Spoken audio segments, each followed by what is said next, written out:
Have you ever looked around and realized everyone seems to already be somewhere you're still trying to reach? There's a guy you probably recognize.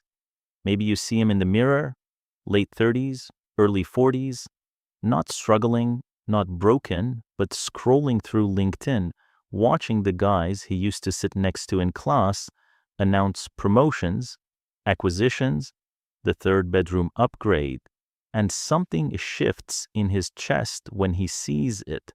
Not envy. It's more specific than that. It's the question he won't ask anyone out loud. Did they understand something I never did? He doesn't dwell. He clocks out, drives home, handles what needs handling, and files that feeling somewhere without a label. But one thought keeps surfacing, quiet and persistent. I'm not late. I'm not done. This video is about why that thought might be the most honest thing he's had in years, and why the men who take the longest to get there tend to build the only things that don't eventually collapse. Men who move slowly don't announce it. They won't sit down and explain that they feel like they're running behind. They won't describe the years that looked from the outside like nothing in particular. They just keep going, pay what's owed, show up where it matters, lay another piece of the foundation down, even when they have no picture of what they're building yet. And that's the part that's almost impossible to communicate from the inside. From the outside, it looks like a stagnation. From the inside, it feels like 10 things moving at once, none of them connected, none of them finished. Researchers who study adult development have noticed something that doesn't fit the standard story. A significant number of men don't peak in their sense of direction or capability in their 20s or 30s. They peak in their 40s and 50s. But the years before that don't look like preparation, they look like confusion, and nobody talks about that part. Some men cannot step into a life that doesn't fit them. This isn't a psychological flaw. It's not fear dressed up as principle. It's something more structural than that. There are men who, when they try to inhabit a career or identity that doesn't actually belong to them, feel something in themselves go quiet. Not a breakdown, not a crisis, just a refusal to commit their full weight to something that registers as wrong. So they hesitate, they start things and stop, they take roles that look sensible to everyone around them and walk away for reasons they can't package into a sentence. They watch other people slide into their lives with what looks like ease, not because those lives are harder, but because they're the wrong shape. Carl Jung, what happens when you force a man into an identity too early? It doesn't produce a stable person. It produces a crack, a life that looks put together from the outside while quietly hollowing out from the inside. The men you'll meet at 50 who are privately devastated by everything they spent decades building, that's the cost of choosing the wrong shape early and staying in it. The men who came slower paid differently. They paid earlier. Here's what that looks like in practice. The man who spent 3 years in a job everyone told him was a perfect fit, then quit for something that paid less and made no sense to his family.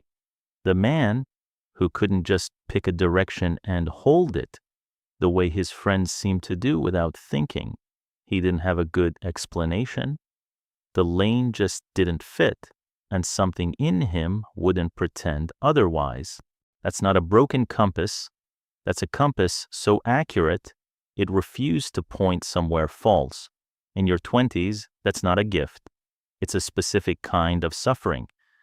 But by 45, the story is completely different. What happens in those years in between is this. The men who build slowly get very familiar with failure. Not in a self-pitying way, there's nothing soft about it. It's more that they develop a tolerance for sitting inside things that didn't work. They stay in the discomfort past the point where most people need an exit. They don't perform optimism. They don't perform anything. Some of them describe this period in ways that are hard to forget.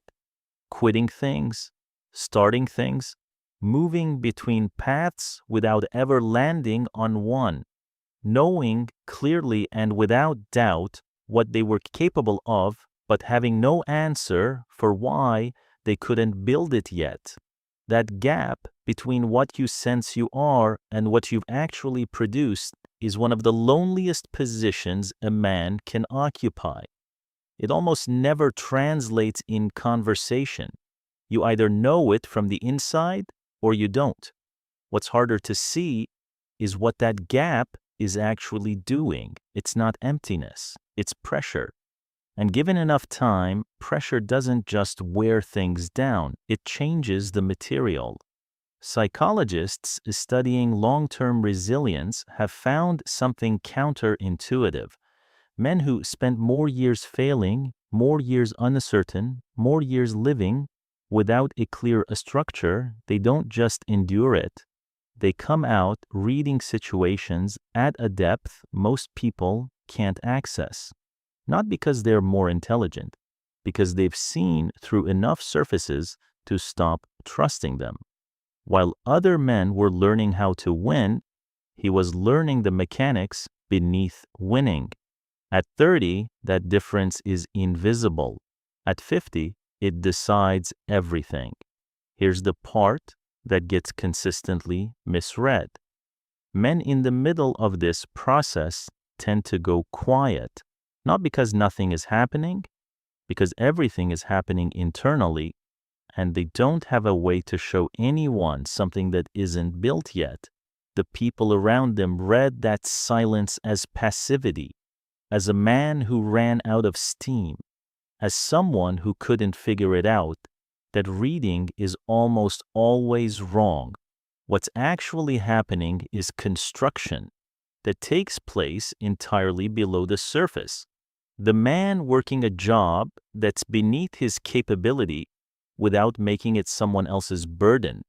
The man who shows up for his kids on the days he's running on empty. The man who looks from the outside like someone who almost made it and is the only person in any room who knows exactly what he's been doing all along.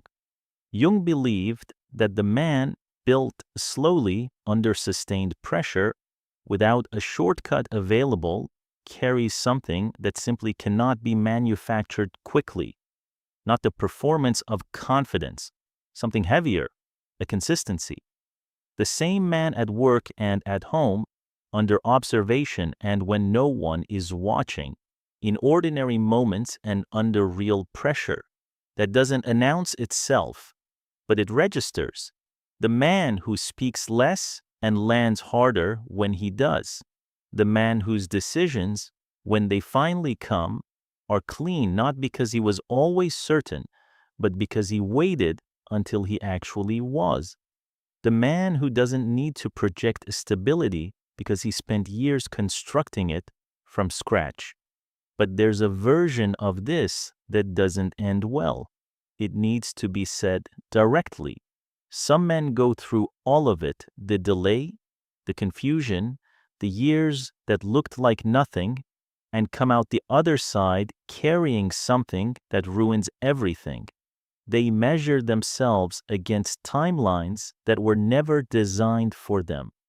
They look at the years that went into their foundation and call them wasted.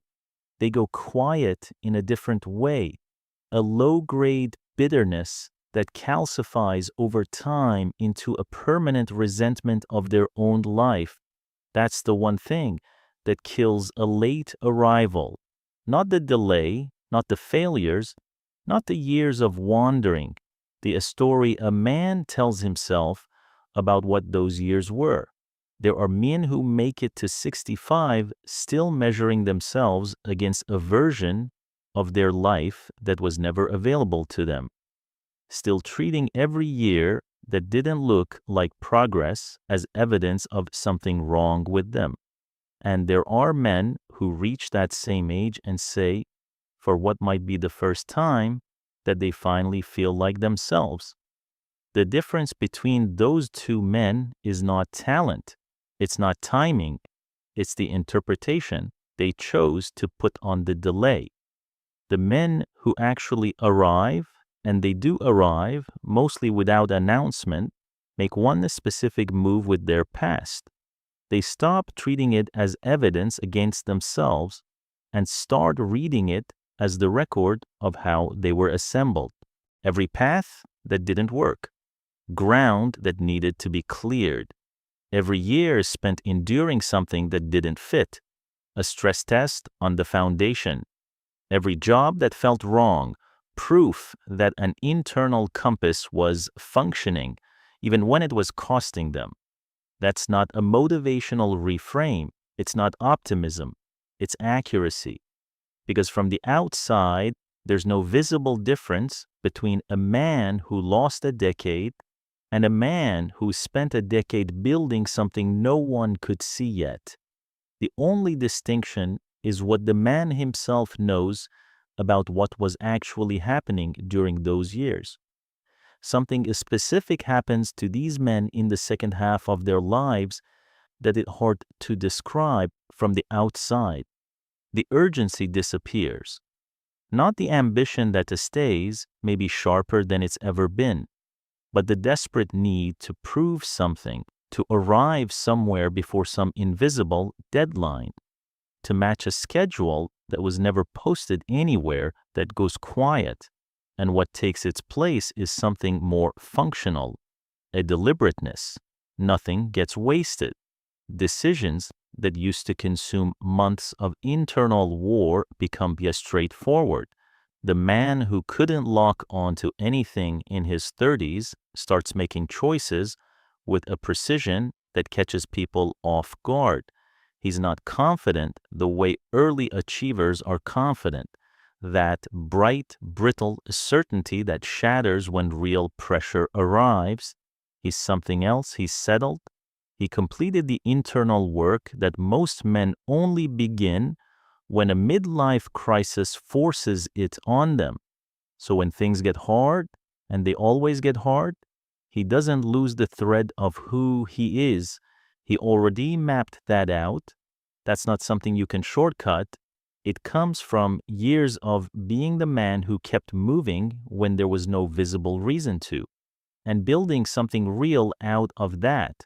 So if you're in the middle of the delay right now, still trying to find the shape of your life, still watching other people accumulate the things you don't have yet, here's the only thing worth saying. The years that look like nothing are not nothing. They're expensive, they're lonely in a way that doesn't translate well into conversation, and there's no passage around them. But the man who comes out the other side, who didn't fake his way through, who didn't trade his actual self for the relief of fitting somewhere, that man is assembled differently than men who got there faster. Not better, not more exceptional, just built on ground that will actually hold weight. The question was never whether you're behind. The question is whether you're building something real or something that will feel empty the moment you finally arrive. Most men never find out there's a difference. The ones who do, you already know what it costs them to learn that. If any part of this put language to something you've been living, leave it in the comments. Sometimes one man's words are exactly what another man needed to find today.